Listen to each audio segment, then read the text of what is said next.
ธีมอบหับใบยั่งยืนหน่วยพักปลอดใจเข้มแข็งนักแน่นประจำปี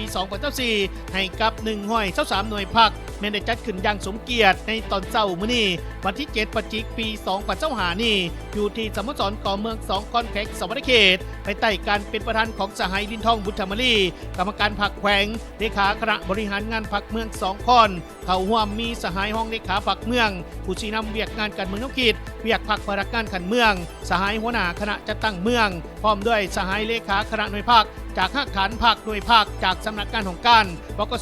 สกลุ่มบ้านและบ้านทั้ง141หน่วยภาคในตัวเมือง2ข้อได้เข้าร่วมอย่างพร้อมเพรียง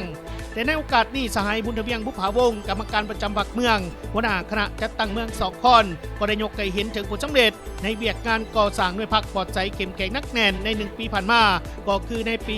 2024โดยได้ยกให้เห็นถึงความเอาใจใส่และความรับผิดชอบสูงของบรรดาหน่วยพรรคในการนำพาที่นำจัดตั้งปฏิบัติแผนการสร้างหน่วยพรรคปลอดใจเข้มแข็งนักแน่นซึ่งได้เอาใจใส่ในการเสื่อมซึมบรรดามติคำสั่งและกฎระเบียบของพรรคโดยเฉพาะคอมเมนต์คำสั่งเลขที่01ทับกมสพคำสั่งของคณะจัดตั้งศูนย์กลางภาคฉบับเลขที่291ทับกจสพว่าด้วยการก่อสร้างหน่วยพรรคปลอดใจเข้มแข็งนักแน่นอันได้เหตุให้บรรดาสหายสามัคคีพรรคในแต่ละสหายมีคุณฐานการเมืองมีคุณสมบัติศีลธรรมปฏิวัติมีความจงรักภักดีต่ออุดมการณ์ของพรรคยกสูงสติต่อการจัดตั้งมีความรับผิดชอบสูงต่อหน้าที่เวียกงานก็คือหน้าที่การเมืองที่พรรครัฐก็คือการจัดตั้งมอบหมายให้มีความเป็นเอกภาพต่อแนวทางเปลี่ยนแปลงใหม่ของพรรคเป็นเจ้าการในการปกป้องแนวทางและอุดมการณ์ของพรรคและไปพร้อมนี้สหายบุญทเวียงบุภาวงศ์กรรมการประจำพรรคเมืองหัวหน้าคณะจัดตั้งเมือง2คอนยังได้ยกให้เห็นบางข้อคงข้างที่ทางบรรดาหน่วยพรรคจะต้องได้เอาใจใส่เพื่อแน่ใจเหตุให้บรรดาสหายสามัคคีพรรคพนักงานราชการเพิ่มทวีศึกษาและคนขั้วบรรดามติคำสั่งของกระจึงแล้วนำไปจัดตั้งปฏิบัติให้สอดคล้องและถูกต้องตามแนวทางนโยบายของพรรคพร้อมกันนี้สหายก็ยังได้นำเสนอแผนการเคลื่อนไหวของคณะรับผิดชอบประเมินการสร้างหน่วยพรรคปลอดใจเข้มแข็งนักแน่นประจำปี2025ตึมอีกในภายหลังที่ได้สำเร็จการรับฟังการรายงานถึงผลสำเร็จการก่อสร้างหน่วยพรรคปลอดใจเข้มแข็งนักแน่นแล้วทางคณะรับผิดชอบก็ได้ขึ้นผ่านจำนวนรายชื่อที่สามารถญาติได้นำมาโยนหน่วยพรรคปลอดใจเข้มแข็งนักแน่นประจำปี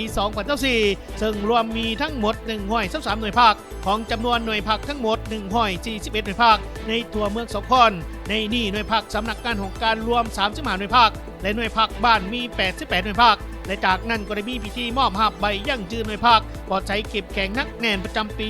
2024ให้กับ123หน่วยพรรคโดยให้เกียรติมอบใบยั่งยืนหน่วยพรรคปลอดใจเข้มแข็งนักแน่นในสุดนี้โดยแมนสหายลินทองบุตรมลีกรรมการพรรคแขวงเลขาคณะบริหารงานพรรคเมือง2คอนได้มอบให้อย่างสมเกียรติและในพิธีครั้งนี้ก็ยังได้มีการประกาศบ่งตัวแต่งตั้งเลขาห้องเลขาคณะหน่วยพรรคอยู่ภายในเมือง2คอนซึ่งรวมมี9หน่วยพรรคด้วยกันและในตอนท้ายก็ยังได้รับเกียรติจากสหายลินทองบุตรมลีกรรมการพรรคแขวงเลขาคณะบริหารงานพรรคเมือง2คอนได้มีทัศนคติเห็นเพื่อเป็นทิศนำให้กับบรรดาสหายเลขาคณะหน่วยพรรคทั้ง141หน่วยพรรคในทั่วเมือง2คอนนำไปจะตั้งปฏิบัติหน้าที่เวียกงานก็คือหน้าที่การเมืองโดยเฉพาะคอมเมนต์การจะตั้งปฏิบัติแผนการสร้างหน่วยพรรคปลอดใจเข้มแข็งนักแน่นประจำปี